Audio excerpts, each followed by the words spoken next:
Hey guys, Matt Allen here. Welcome back to Tactical Bassin'. Today we're talking finesse swim baits. The best baits, the best heads, when we fish them, and why. Everything you need to know about throwing downsized swim baits for bass.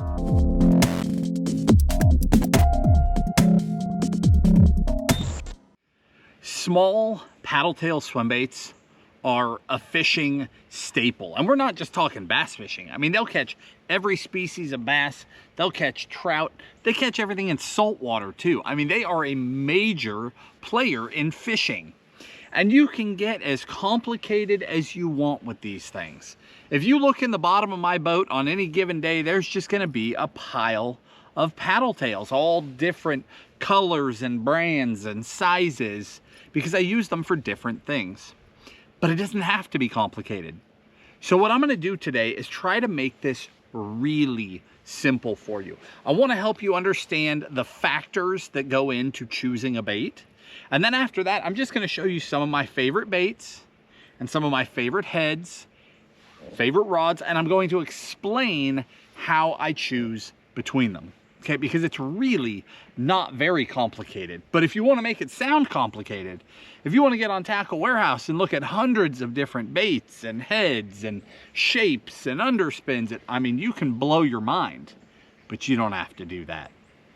Listen, these things are such a confidence bait for me. Whether we're talking about a swim bait or we're talking about an underspin with a swim bait, either way, such a confidence bait. I keep my colors really simple, my baits really simple, and you guys don't even have to go as far down the rabbit hole as I do, because Tim and I, we're constantly traveling. So we have baits for different situations, right? We have favorite baits in the south, favorite baits in the north, favorite all-around baits, cold water baits, warm water. You don't need all that. All you need to do is listen as I explain the differences between the baits that I throw, and then you can apply that to where you fish. And between that, you'll find one or two that fit your needs. That's probably all you need. Maybe three, tops. Couple of heads, and you're done. And then you can fish with confidence. So going into fishing a paddle tail swim bait, you know, it's imitating a bait fish. That's a given. That's why they work so well. There's only a couple of things that you need to really think through on the front end so that you choose the most effective baits for where you fish. And those things are time of year, so water temperature basically, but we're not talking details of water temperature. We're talking cold versus warm. That's it.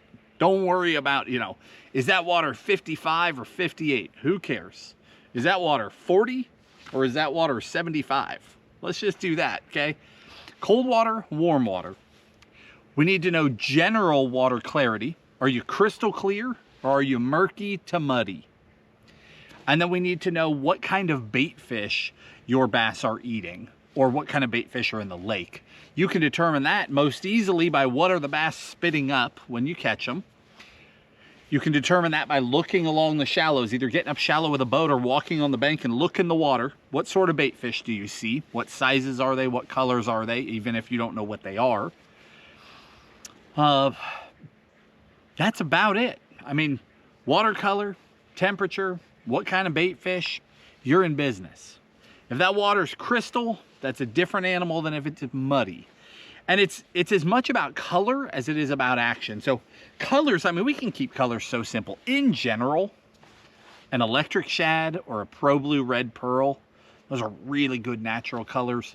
Sexy shad is sort of a crossover color. And then if it's really murky, or the fish are really aggressive, I like a chartreuse blue.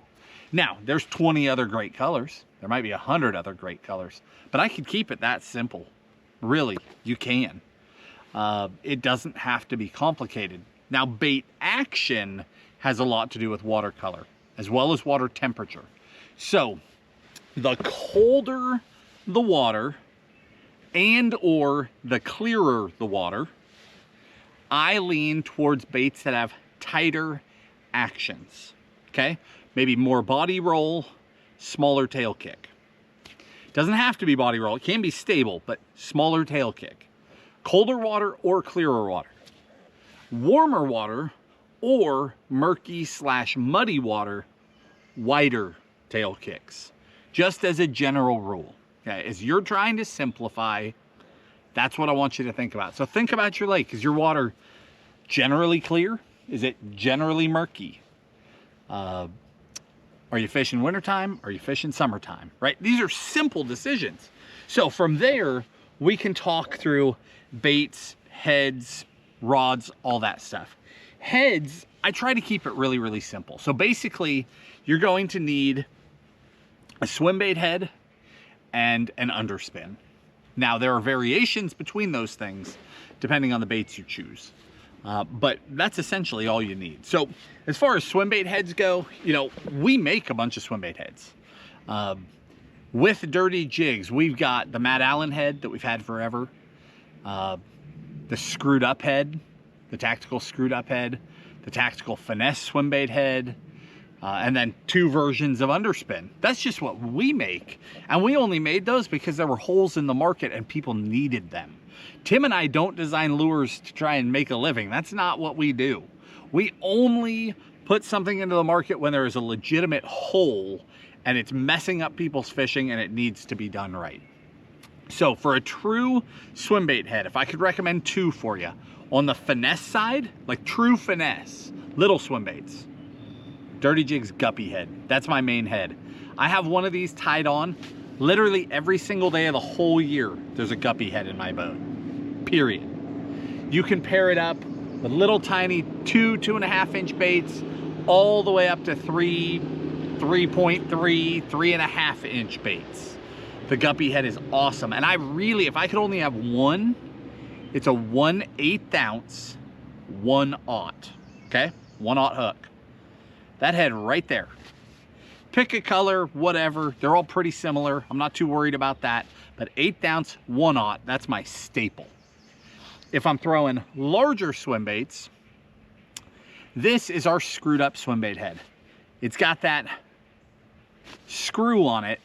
You twist your bait onto that and it will lock it in place. You are not getting it off of there. And we run oversized screw locks. That's key. There are plenty of heads on the market that have a screw on them and they don't work. They're too small. That's why we did this. They pull right out, especially out of bigger swim baits. So we worked with Dirty Jigs to get a bigger screw lock that would truly lock baits in. Now, if you don't like screw locks, you throw the Matt Allen head, because it's the same hook, but the Matt Allen head is a standard keeper, whereas the screwed up head is the screw lock. But that's simple. Small little baits, medium to large baits. Keep it really simple, okay? As far as underspins go, all you have to decide is there a bunch of grass in your water? Or is it generally open water? Is it clean? If there's grass in the water, you're throwing some sort of a weedless head. If I had to have one, it's an Owner Flashy Swimmer. That Flashy Swimmer is amazing. That little 1/0 guy will work all the way down to the 2 and 3 inch baits. Then of course you can throw the bigger ones too. But if you need to be weedless, a Flashy Swimmer gives you a weedless profile with flash. And it's great. If you can get away with an exposed hook, do it. We built our underspin because there were problems with a lot of the underspins on the market. That doesn't make it the perfect underspin for every situation. It doesn't, although it's pretty good in most situations. That's why we did it.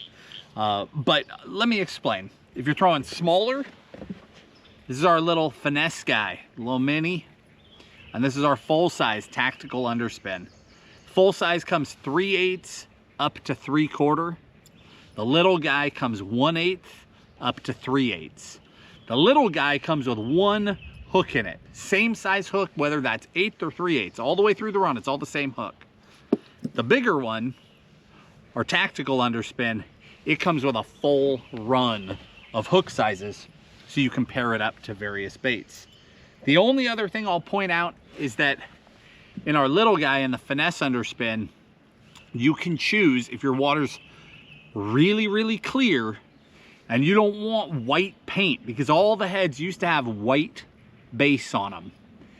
20, 30 feet of visibility in the water, that little white head will be out there glowing. We know that. we're fishermen. So we did a whole second set of colors that are all silver based. See the difference?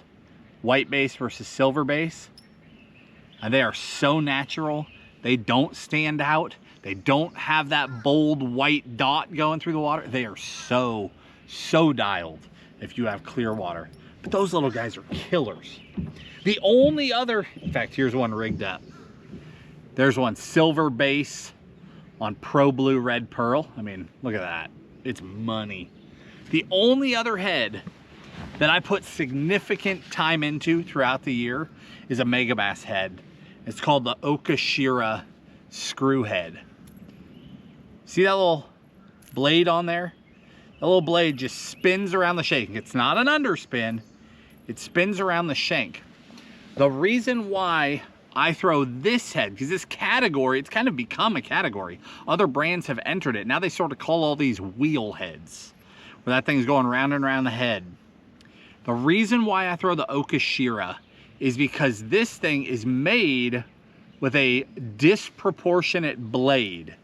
I don't know if you can see that. I'm trying to find a way to hold it where maybe you could see it. This side is a small round blade. This side is a large cupped blade. Hopefully you can see it. The result is that it destabilizes the bait.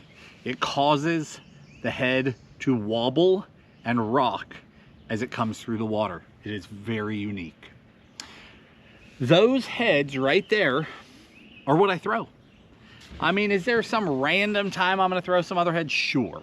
But if I'm gambling, if I'm building a box to go anywhere in the country, you just saw what I'm going to have with me. Those are my heads, those are my confidence. That's what I'm fishing with. Now swim baits is a whole different animal. But again, it does not have to be complicated. I've grabbed 6 baits. Now I've got some sideline baits over here. We're gonna talk about that towards the end. But I've got 6 main baits. No particular order here. Well, really, really it's 5 baits. No particular order. First one's a Kitech. Within Kitech, it's the Fat Swing Impact. A 2.8 to a 3.3 Fat Swing Impact will catch a bass every single day of the year, period. It just will. The 3.8, the 4.3, the 4.8. I mean, these are staple fish catching baits. Kitech really opened this category. Now, it was not first by any means, right? We had the entire Bastrix thing. Packs of baits worth $100+ on eBay, all that stuff. That all came first.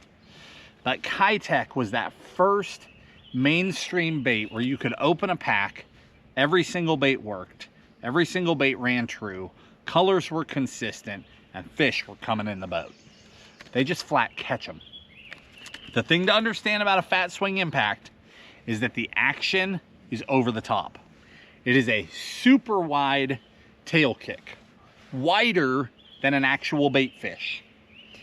It works incredibly well when fish have not been pressured because it has huge drawing power. Works amazing in stained water, works amazing in muddy water, and if they're unpressured clear water fish, it works great there too.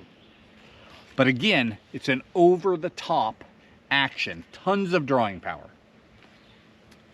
The second bait is gonna be an X-Zone Swammer. I've got 2 of them sitting here, but we've got the 2.75, the 3.5.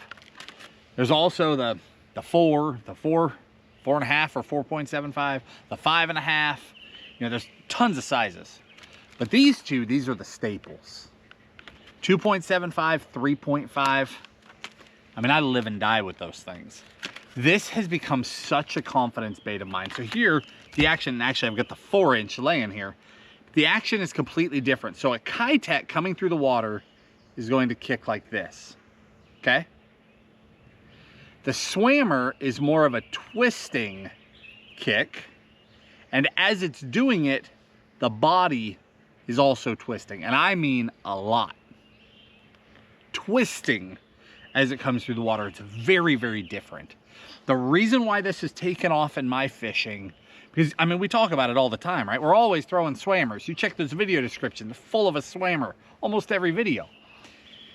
It's because for me, it's the perfect crossover between an exaggerated kick, imitating a bait fish, and then body roll, which is secondary action. And it's like a perfect blend of a Kitech type bite and a Bastrix or a hollow belly type bite, because hollow bellies have amazing body twist, but you don't always get the durability. And if the durability gets too good, you lose the action. It's complicated. That Swammer, for me, has been the best bait that I've found that's in the middle. Great body roll, great twist, crazy tail kick. I really like them. Again, I use all the sizes, but that 2.75 and that 3.5, if I'm gambling, I'm right there. And again, colors are so simple. I already listed my colors. I won't list them for you again, but in the video description, I'll link everything in the order I'm talking about it. So heads first, then baits, and with every bait, I'll give you 2 or 3 confidence colors, every single one, just to help you guys out. But if you know your bass are just pounding on bluegill and that's what they eat, and I recommend electric shad, don't throw electric shad. Throw one of the gill colors, right? I mean, there's some logic here. But if you don't know what's in your fishery, you can gamble on the colors we're throwing, because we travel around the country throwing them. They work.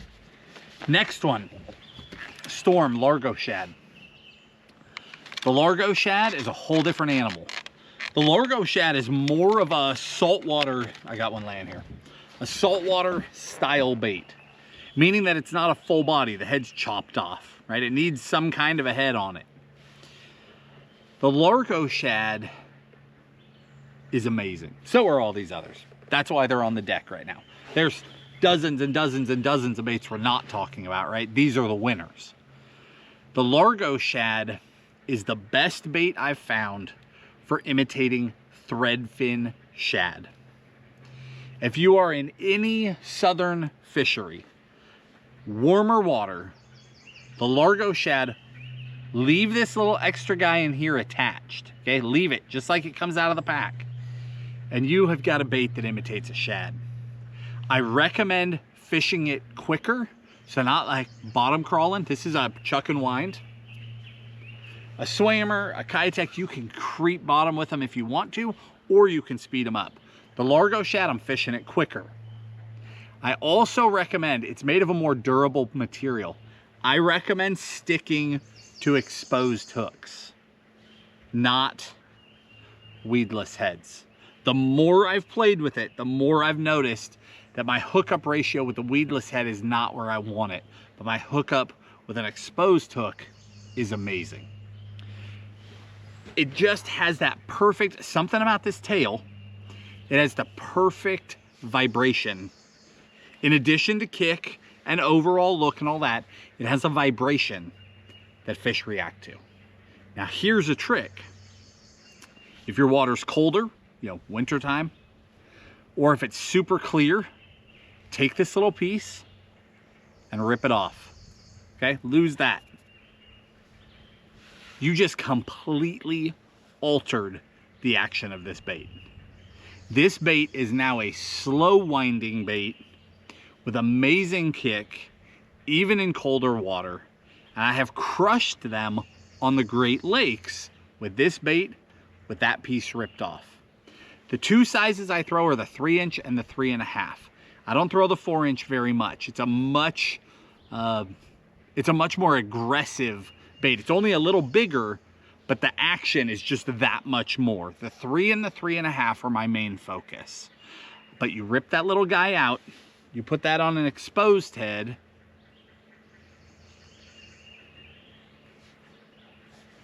twist that on there. By the way, this is how you do this. You just twist and then pull the tail around. Twist, pull that tail through.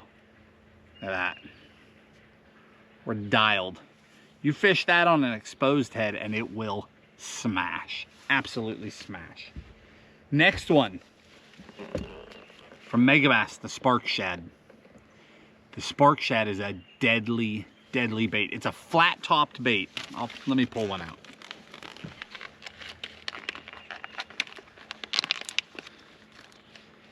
Come on. The Spark Shad has a great overall profile and then a flat top, reminiscent of like a hand pour bait. This little guy has great tail kick, not much body movement. Overall, very subtle. It fishes extremely well on a 1/0 guppy. It fishes even better on an Okashira. The Okashira adds the body wobble to it. But this bait, there's something about this bait and cold water. It's deadly. Giant smallmouth, giant spotted bass. It crushes, absolutely crushes. It's unbelievably soft, so you can go crazy slow. I mean, 1/8 ounce guppy head, throw it out, hit the bottom, and you just creeping that thing.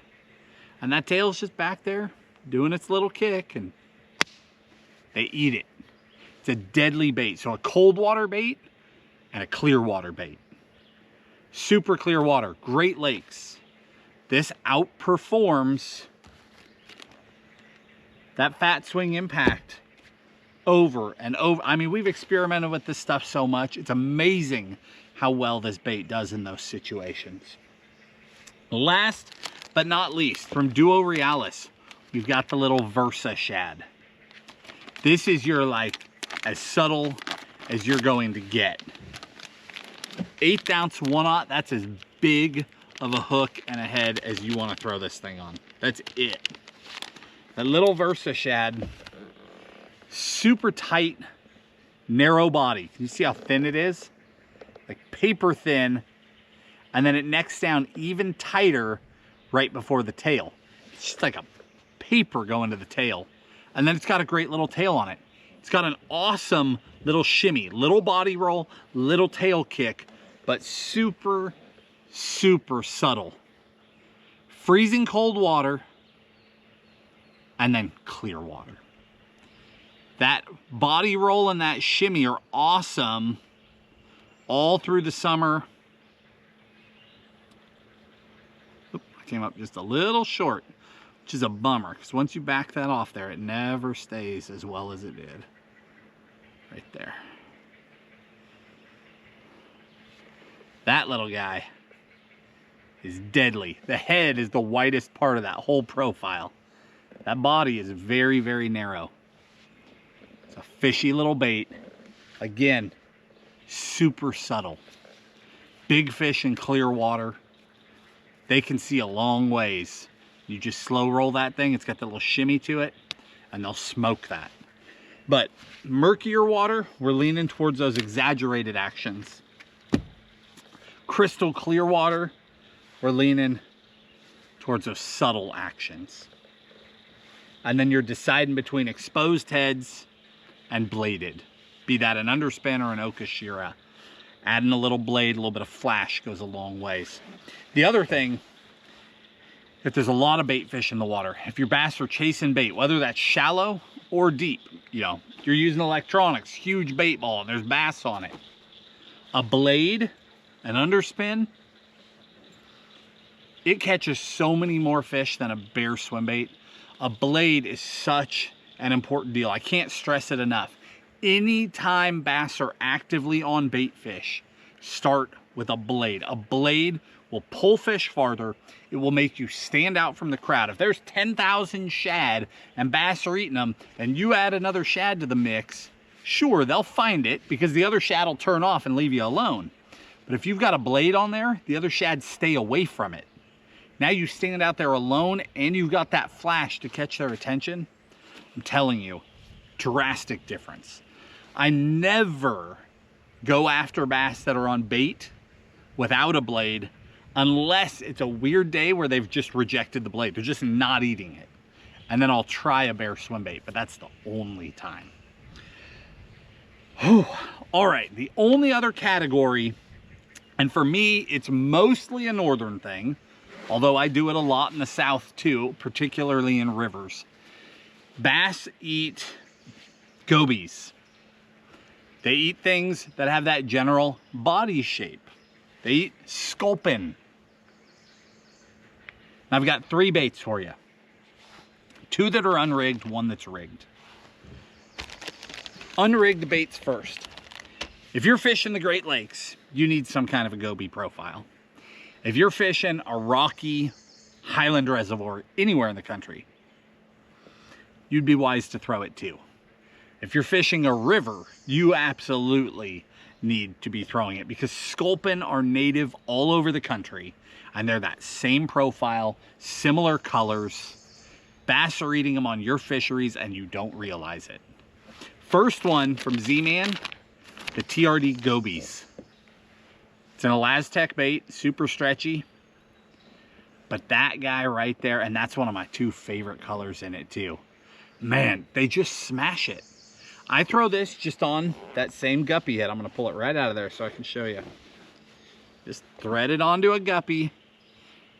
And it can be kind of a pain with Elastec, to be honest. So what I do is I don't try to push Elastec. I try to pull it. Let me show you what I mean. All right, if I try and push this up on here, it's a pain. But if I grab the hook and I grab the bait and I pull it up, it went right on. See that? Instead of trying to push Elastec, pull it. Night and day. It's the little things. Check out that overall profile though. How good does that look? That little guy crushes. The other one from X-Zone, this is the Stealth Invader. The Stealth Invader is an awesome sculpin / goby type profile, but its paddle tail is wrong side up. That allows it to have a very, very fast startup speed. So this actually works extremely well on a drop shot. You can do a lot of different things with it. Drop shot is one of my favorite ways to fish it, but it's also unbelievable, just slow rolling on a little guppy head. Same exact deal. I have throttled fish with that. Once in a while, you run into a bait that has, we just refer to it as it. That bait has it. It is whatever it is that bass respond to. Whatever the it is that they just want to come out and eat, that bait has it. I can't tell you why. I can just tell you that we fish a lot of different baits. We're constantly playing with different stuff. Some baits have it, some baits don't. That little bait has it. We have throttled them on it. Bunch of really cool sculpin and goby type colors. Again, I'll link you 2 or 3, just like I will for that Z-Man. They're super fishy baits and they just get bit. Whether you're treating them as a swim bait or a drop shot or anything else, you fish them like a Ned rig, but they work. And then last, but definitely not least, it's just kind of a weird bait in the category, is the Dark Sleeper. The Megabass Dark Sleeper is an affordable bait. They're very durable. Like every once in a blue moon, I'll have a fish just bite a tail off a new one. And I'm like, oh, because if that hadn't happened, I can get 15, 20, 30 fish out of a bait. No problem.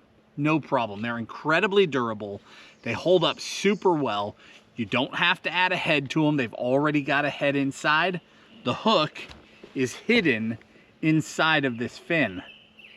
See it? It's hiding inside there.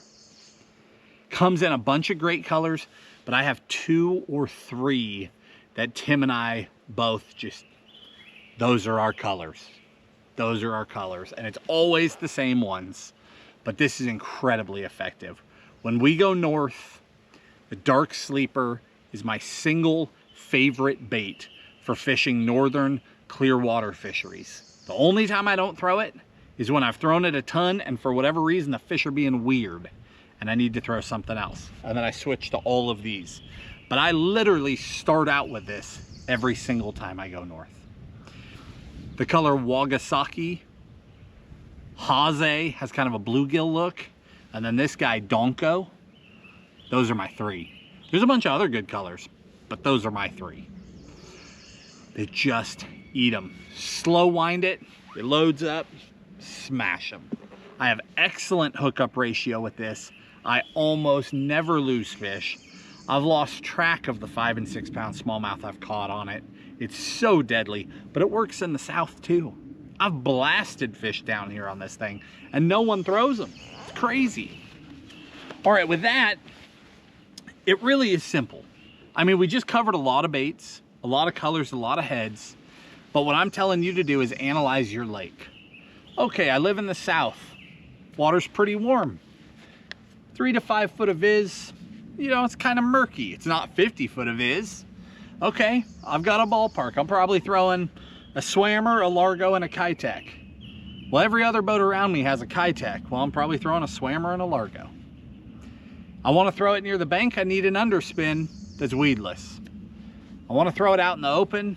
I need an underspin and a barehead. I'm done. See what I'm saying? It's not complicated. It's very, very easy once you factor in where you fish into the mix. Now, as far as gear goes, I've got a few different things for you. This right here, that dark sleeper, I literally have a dedicated rod just for that bait. Megabass P5 dark sleeper. The dark sleeper is the name of that rod. We got an Aldebaran on it, Shimano Aldebaran, 12 pound fluoro. That's it. Full send. They're always paired up to each other. Now, that rod kind of pigeonholed itself by being called the dark sleeper. I throw a lot of spinnerbaits on that rod too. Smaller finesse type spinnerbaits, SV3, stuff like that. They blast it. I love this rod for throwing that type of stuff. But specifically, I throw that dark sleeper day after day after day on that rod. And my hookup to land ratio, straight 12 pound fluoro. My hookup to land ratio is a dream. I have no issues. Other end of the spectrum, you can throw all this stuff on bait finesse or spinning, okay? We're gonna start with bait finesse. Small paddle tail swim baits are one of the most fun things to do with bait finesse. So I wanted to be sure to give you a recommendation. If I could only have one, because you can throw this stuff on a bunch of different rods, but if I could only have one, this is the Shimano X Pride 6.8 Lite. Paired to the Corrado BFS, mid-priced combo. It's not a budget combo, but you could also spend a whole lot more. That's an unbelievable all-around combo. Straight 7 pound fluoro. That's actually the Daiwa Samurai Hidden fluoro, the green fluorocarbon. That line is incredibly durable. It will last an extended period of time. It lasts longer than other fluoros. I don't know why, but just by experimenting, we discovered that. At that setup right there, I mean, it just works for all the smaller guys. Anything with that smaller 1/0 hook, it'll smash them. Now, more traditional spinning rod type fishing, I grabbed 2 spinning rods here to show you guys. It really comes down to the size of the head and the size of the hook that you're throwing. But when we go north, you know, big water fishing, Great Lakes fishing, big fish fishing, we're still doing a lot of that on a spinning rod. I grabbed 2 spinning rods. They're fairly similar, but one has a lot more backbone than the other for that really small stuff. Now, these are not budget rods whatsoever. These are high-end rods. But again, we really specialize with this hunting giant smallies in the north. That's one of our favorite things to do. And I use very specialized high-end gear to do it. But throwing those smaller hook sizes from Megabass in that P5 line, again, this is the Flissa. The Flissa was available in the Destroyer line before. They revamped it into the P5 line, and it's a little bit different this time around. It's got, the name is still there, but it has a little bit more backbone than it had, just a little. Like before, the Flissa was pretty pigeonholed. There were only a couple of things that I would do with it. They gave it just enough, just a little bit more power, and now it became a much more universal, do everything finesse type rod. And I love it for throwing those swim baits, throwing those little underspins. It's unbelievable. You know, we're talking braid to 6 pound, braid to 7 pound, or straight 6, 7 pound fluoro, and it just crushes them.